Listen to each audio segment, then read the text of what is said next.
Tin Machine really started with the four of us missing the kinds of music that we really like on radio. We weren't hearing what we like and the kind of music that we tend to gravitate and buy ourselves.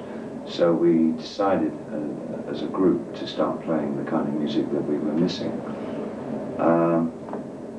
Personally, what I like more than anything else with Tin Machine is that I can throw an idea into the band, say, and I know that it will be structured by them differently and they'll be as inventive and give something back to that idea. So it's a real collaboration on the writing, which is really fulfilling.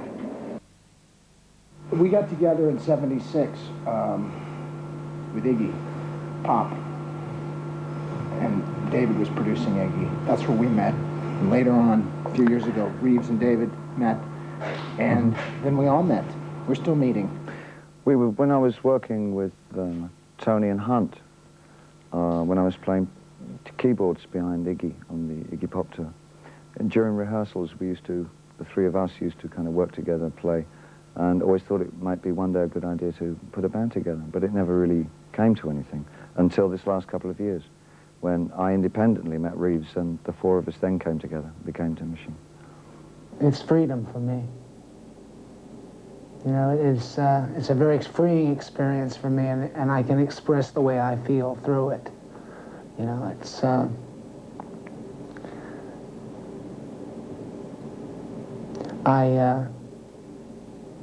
that's pretty much how I feel about it.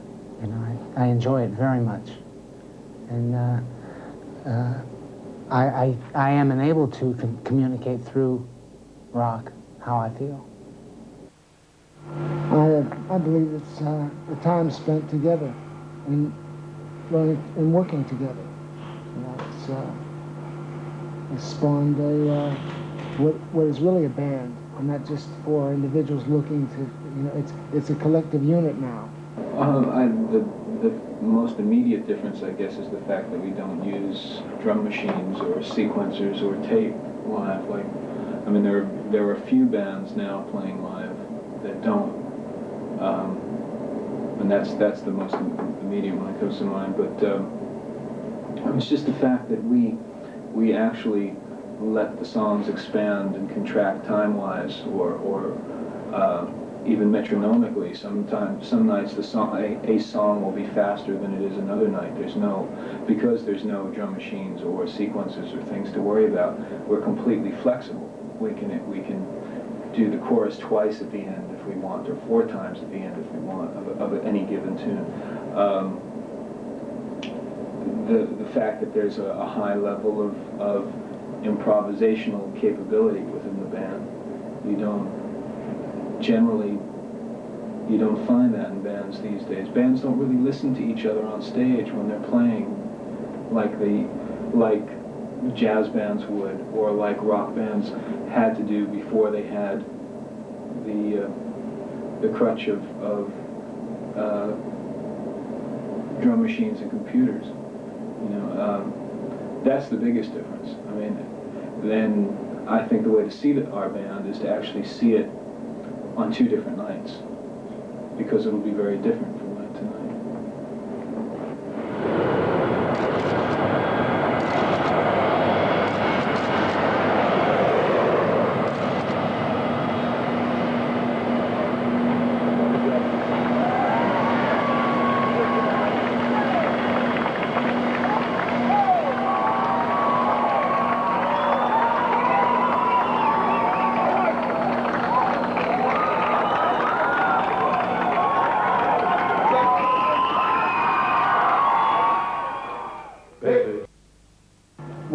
I think we've come together more as a unit, you know, and it's.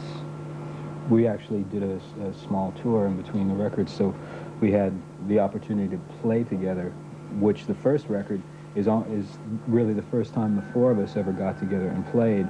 So actually on the album, what you're hearing is us learning to play together a lot of the times, you know. And in between we did the tour, so we kind of had a better idea of what we sounded like, and also got a better idea of what each person's individual musical tastes were.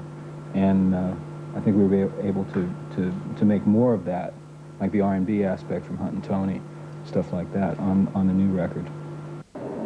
I think we're doing it already. I think, which is to produce sounds that are, to produce music that's made organically with just the guitars and the bass and drums.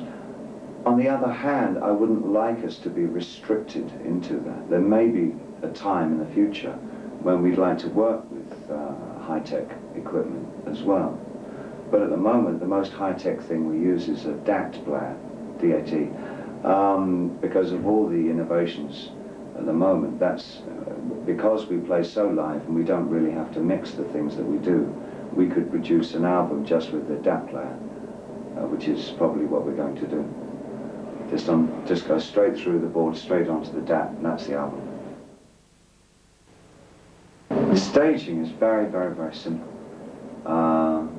The only real addition that we've had to our stage is sometimes fans of the band have been sending in masks. And so we get the masks and we spray them silver, and then we put them on the base of the drum kit. So already it's starting to build up with lots and lots of masks. So at the moment the audience are providing the staging. The first tour with Tin Machine, we did one of the song Sorry, but we did a different arrangement, up-tempo, and it seemed to work. You know, the people liked it, and we liked it, so we decided on the second record maybe we should do it, you know, and then it evolved from there, that, and then then the other song, Stateside, you know, so it's just one of these things that kind of, like, the difference, some people ask the difference between the first record and the second record is that it's evolving and we're getting more, everyone's personalities coming out a bit more, you know. I think there's some things that Reeves has played on the second record that maybe he didn't touch on the first record. So people might, before they put the second record on, might think, oh, well, Reeves is going to do this and that. And then told me he'll do something, other stuff. You know what I mean? I don't know if they'll like it or not. I like it.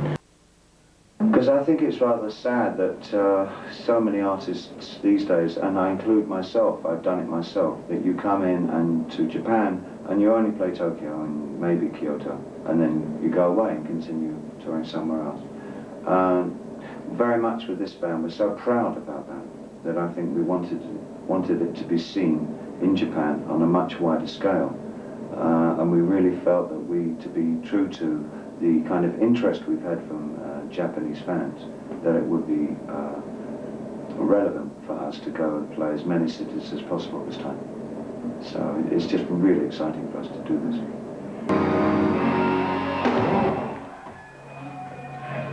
Well, we're all off to bed now. We've got our beds up here, so we're playing here tomorrow night. We're just going to lie down for a few hours. And it's just like the Star Club, really. I look a bit like Paul, don't I? No? Paul Getty.